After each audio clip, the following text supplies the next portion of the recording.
Greetings, homie. Thank you for joining me here. It's really great to connect with you here on this channel. Thank you for tuning in. I have something really special today prepared about sharing how I went from being a scared, oppressed person as a young Mormon boy to being a liberated, empowered queer healer and magician and teacher. And it all started back in the beautiful Rocky Mountains in the valleys of Utah. So I did grow up as part of a conservative community and religion there. The dominant religion in the area is, of course, the Church of Jesus Christ of Latter-day Saints, also known as the Mormons. And that was an interesting growing up in that in some ways it's a religion that teaches kindness and acceptance. So I didn't necessarily experience a lot of bullying. I didn't necessarily feel like my life was at risk, very much if ever, at least at the hands of people, till much later. But really there was still this sort of undercurrent or understanding, just a mutual understanding in the community that I would say is queer villainization. So kind of that idea that queer people, be it gay people, trans people, or some other representation that's not the cisgendered, heterosexual normative rhetoric and dialogue that is really in the mainstream of our society, which is a colonialist and capitalistic society, where things are given labels and put into boxes, and especially where things are monetized in some way or capitalized upon. There's a lot of dehumanization that happened through a lot of modern organized religion and capitalist, colonialist government systems as well. But we're going to get into all of that later.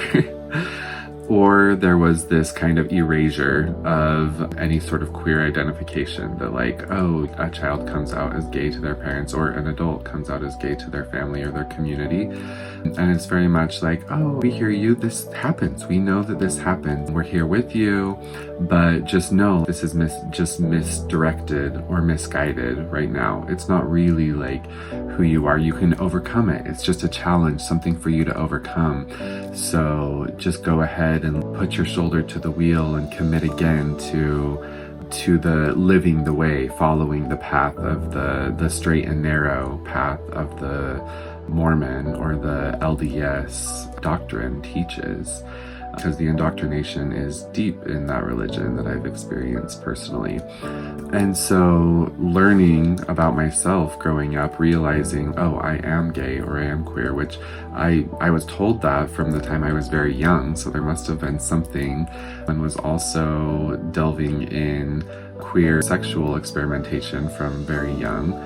So it was something that as I was realizing, oh, this is me that they're talking about, when these religious leaders of the church who are giving counsel to the whole church through written articles, through speeches that are given, and where some of them are saying gay people or homosexuality is among one of the worst sins. It's one of the most atrocious or one of the greatest abominations in the eyes of God. So to have that knowledge, oh, this is what these people believe about me, and then coming to realization of who I am, obviously there was a deep wounding there that happened, and to be taught to love the doctrine of the church so much, to love Heavenly Father above all others, all else, was really a common theme in Sunday school, as well as day-to-day lessons that happened, because there's very much, and if you're in Utah Mormon, there's very much an immersion of that as a lifestyle. It's not just like your Sunday religion. And so this deep spiritual wounding caused by religion and being taught that something in my very nature was wicked or undesired was really difficult to grapple with. So I didn't come out for years.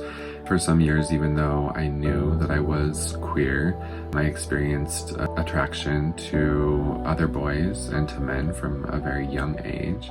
I remember that clearly and vividly, and like I said, had experimentation that was really exciting and fulfilling for me at the time from a young age.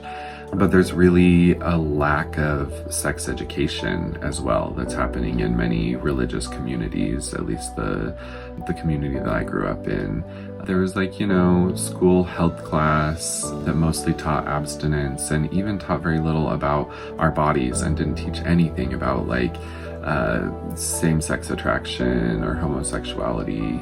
And so anything that was taught was this is not natural or whatever. So, and also this also sheds light on the erasure of bisexuality, in that I didn't even know bisexual was a thing until I was much older. I knew gay was a thing because it was used as a slur, a derogative term. I learned what it was oh, that's me. And didn't even know that there was a spectrum of queerness that included other sorts of expressions: pansexuality, demisexuality, sapiosexuality, bisexuality, trisexuality, multisexuality. And so it started when I did come out around the age of 16. I came out as gay and understood that gay meant that you are a cis man that is attracted sexually and or romantically to other cis men, cisgendered men. So having that limited knowledge was when I started wanting to connect with community and explore gay community, it was through gay clubs, gay parties, other gay boys that I was meeting online that had the similar sorts of societal programming. And so for years had to just explore on my own what this meant. So that meant going for sex education to pornography or to online chat rooms that were really big at that time in the late 90s, early 2000s. So going on to these chats, sometimes with much older men, sometimes with catfish, and just kind of hearing different things said about what people were looking for. I'm looking to get XYZ in my ZYX and then flip it around and reverse it and whatever else we hear. And so just starting to learn those kinds of things. And then I even remember on some, you remember the radio call-in sex shows, and they had them on cable too. But I remember hearing someone called in, a teenager, and was oh, so I have this boyfriend, we've been together for a few months, we really want to have sex, but we're not quite sure how to have anal sex. How can we do it safely? And the person who was on the air, there was two men, two cisgendered, I assume hetero men, that were oh, this isn't a real thing. That's only in porn that men would have anal sex.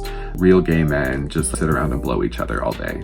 And literally hung up on this person. They were we know you're just faking. You're not really gay because you just be blowing your boyfriend or whatever and happy with that, because that's what men would do. That's what men would want, obviously. And so hearing that and just being oh, whoa, is there something wrong with anal sex? I wasn't even sure fully what it was, except having seen it on pornography and not sure how to feel about it. And so there was just very much cryptic, mixed signals that I was getting from different parts of mainstream society, as well as the hypersexualized parts of gay society and gay culture that are pornography and hookup culture, and especially online hookup culture kind of thing, because that's what was accessible to me. I didn't have an LGBTQ club in my high school or anything like that. Even if we did have that, I'm not sure I would have felt safe to join before 16 or 17 when I came out. But now that's becoming a really common thing. So anyway, this led me to really a lifestyle of secrecy and of lying, as well as developing multiple lives and multiple selves. And so that's been a really interesting part of my journey as well, of having very young developed almost like an affinity for lying because it meant safety for me. It meant that I could keep those separate parts of myself each safe. I could still be a good son, a good Mormon boy, a good student, whatever else was expected, but also be gay and express and explore this whole other part within myself that was also, I knew, available to explore out in the world. And so I just instinctively learned to start lying to my parents, lying about school, sneaking out, saying I was with certain people when really I was meeting with new people, and all was innocent enough in the beginning. I was meeting with mostly other people my age, and just very cute first date, first kiss, first time making out kind of thing. I was a bit of a prude starting off at that time, even though in younger ages I'd been very sexual, but there was also the point where I learned from the people around me that that was not acceptable. Being caught having sex with a neighbor kid or something like that, or a cousin, and having it be very like, whoa, no, this is a big deal, this is abuse, this is wrong, all these things. And so all of a sudden moving into like, wait, am I the victim? Am I the perpetrator? Something's wrong here. Who's getting blamed? And why can't it just be like an exploration and expression of self? So, which I now understand, of course it is. But at the time, trying to grapple as a young person, a young mind, what this could mean for me and for my future, for really on the biological level, for my security, for my safety, for my well-being. Am I still going to be accepted by this family that I still need to be fed by? I still need rights to places if I'm gonna graduate from high school, not being able to pay rent for myself necessarily yet. And so it's really came down to a matter of survival, which is really sad that so many kids are put into that place of choosing, kids as well as adults, still adults are placed into that place of like, am I going to be accepted in the group, in the tribe, by the family? Am I going to have someone there for me when I need it? And sadly for many queer folks, that's not the case. They have to lose everything and then hopefully are able to find the beautiful, thriving, supportive community that's out there and available to us as queer folks now. So this led to another interesting thing, this splitting of lives, multiple versions of self, because as far as our areas of need, it also created splits there for me. So one of our areas of need being a spiritual connection, practice, belief, however limited it is, it can be a part of what contributes to a fulfilling life for a person.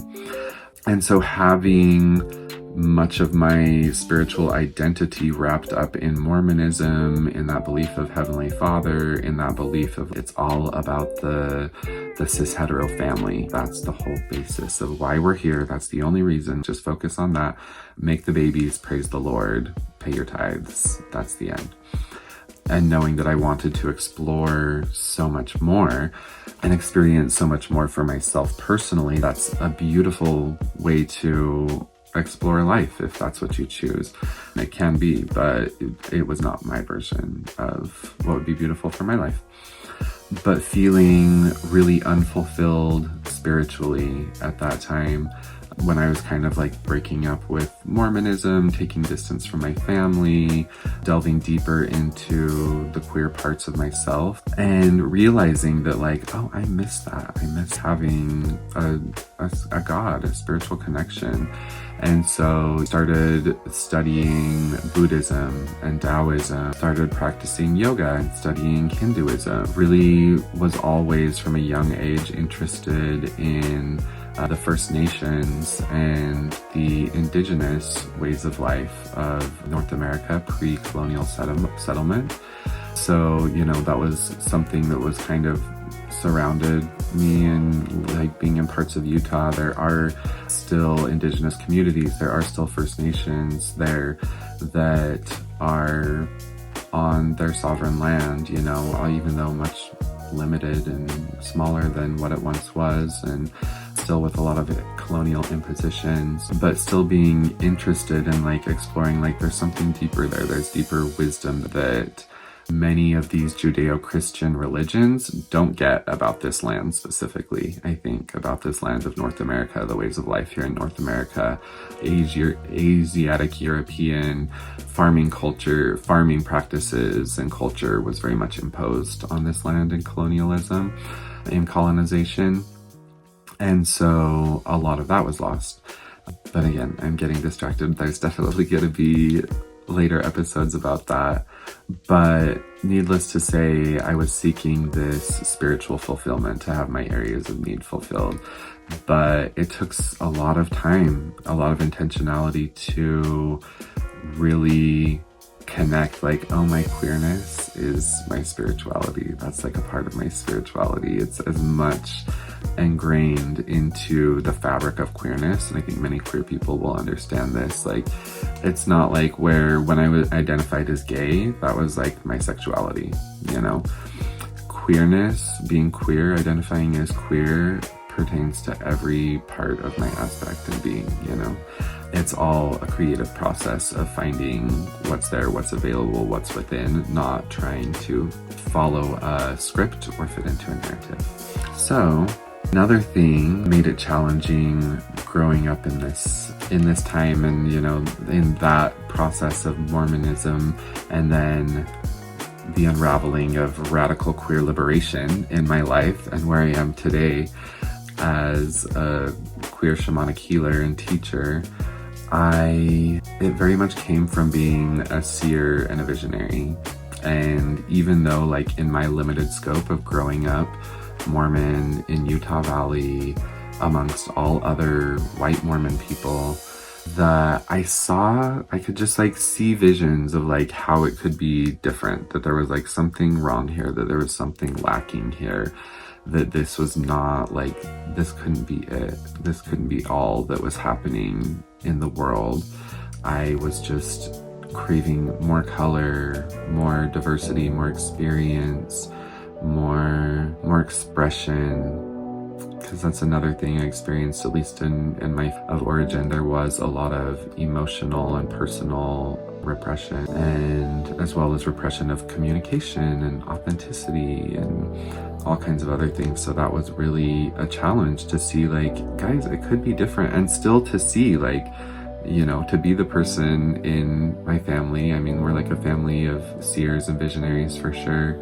But to have always seen like how healing could occur, and how more closeness and authenticity could occur, how more safety could occur, how much more sustainability could occur, more reciprocity.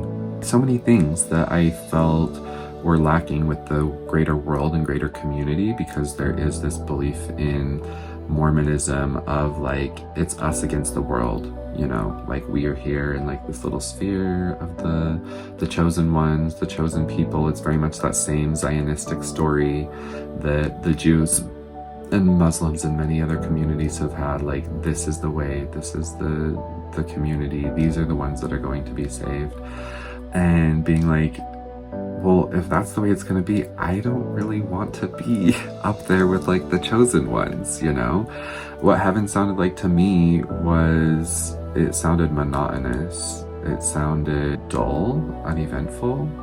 Yeah, not the vibe that I was looking for. Whereas I was like, wait, so if all like the people who are partying and exploring and living their lives are gonna be down, also potentially with the criminals, like, whatever, okay, I'll take that option.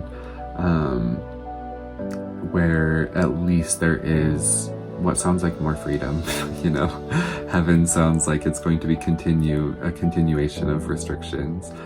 And of course, it's different for every single person. The way I experience it now, I have lived in heaven. It's right here on earth. I can tell you that, baby, for sure. That we can experience that heaven right here on earth, right now. And we will also experience hell.